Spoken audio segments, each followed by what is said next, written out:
अस्सलामुअलैकुम दोस्तों, उम्मीद करता हूं आप सब खैरियत से होंगे। दोस्तों, आज की इस वीडियो में इंडिया और सऊदी अरब के अलावा फलस्तीन और इजराइल के बीच में चल रही लड़ाई से जुड़ी कुछ बहुत ही दुखद और बड़ी खबरें आप लोग के साथ में शेयर करने वाला हूं। तो आप सभी से रिक्वेस्ट है, इस वीडियो को शुरू से लेकर अंत तक जरूर देखें। आज के इस वीडियो में इंडिया के उत्तर प्रदेश में होने वाले एक भयानक धमाके से जुड़ी हुई एक बहुत बड़ी खबर के साथ साथ फलस्तीन और इजराइल के बीच में चल रही लड़ाई से जुड़ी एक बहुत दुखद खबर आप लोग के साथ में शेयर करने वाला हूं। तो एक बार फिर से आप सभी से रिक्वेस्ट है, इस वीडियो को शुरू से लेकर अंत तक जरूर देखें। तो इन सारी खबरों को बताने से पहले एक बहुत बड़ी सच्चाई आप लोग के साथ में शेयर करना चाहता हूं कि सिर्फ 6 दिनों में कई अरब देशों को शिकस्त देने वाला इजराइल आज मुट्ठी भर हमास के लड़ाकों का मुकाबला नहीं कर पा रहा है। कोई माने या ना माने, सच्चाई यही है जिस वजह से इसराइल अपनी खुन्नस निकालने के लिए बेकसूर मासूम फलस्तीनी लोगों की जान लेने पर तुला हुआ है। और जितने भी अरब देश हैं वो आंख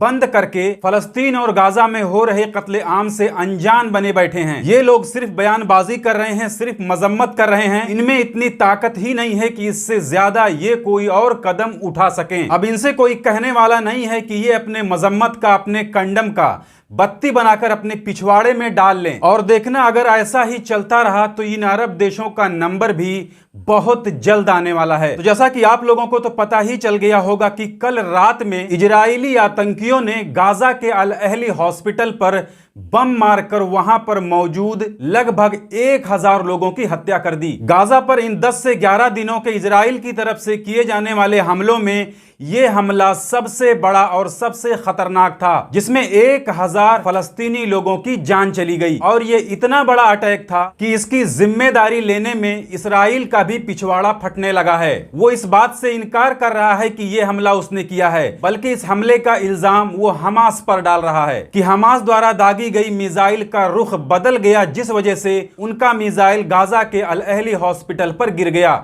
लेकिन आखिर में दुनिया के सामने इजराइल का खूनी चेहरा सामने आ गया है। इस हमले के बाद में दुनिया के कई देशों में इजराइल के खिलाफ में और भी गुस्सा बढ़ गया है। लोग सड़कों पर उतर आए हैं। कई मुल्कों में इजरायली एम्बेसी को निशाना बनाते हुए उसमें आग भी लगाई गई है, जिसमें लेबनान और जॉर्डन में मौजूद इजरायली एम्बेसी का नाम आ रहा है। गाजा के हॉस्पिटल पर होने वाले इस हमले से पूरी दुनिया में हाहाकार मचा हुआ है। लगभग सभी देशों ने इस हमले की जिम्मेदारी इजराइल को ठहराया है। और अब संयुक्त राष्ट्र के अरब समूह द्वारा, यानी यूनाइटेड नेशन का जो अरब समूह है, अरब ग्रुप है, उसने ये मांग की है कि गाजा के हॉस्पिटल पर हमला करने वालों के खिलाफ मुकदमा चलाया जाए और इसकी जवाबदेही उन पर तय की जाए। वहीं इस भयानक हमले के बाद में फलस्तीन के राष्ट्रपति ने 3 दिन का राष्ट्रीय शोक का ऐलान किया है। और अब बात कर लेते हैं इस वीडियो में दिखने वाले कुत्ते और सूअर की, जो फलस्तीन की मदद के लिए चंदा मांग रहे यूनिसेफ के लोगों पर हमला कर रहा है। इसे फलस्तीनी मजलूम लोगों की मदद करना अच्छा नहीं लग रहा है, क्योंकि ये भी इजरायली आतंकवाद का समर्थक है। इसके अलावा अब बात कर लेते हैं सऊदी अरब की कुछ जरूरी खबरों की, जिसमें कल फलस्तीन और इजराइल के बीच में चल रही लड़ाई को लेकर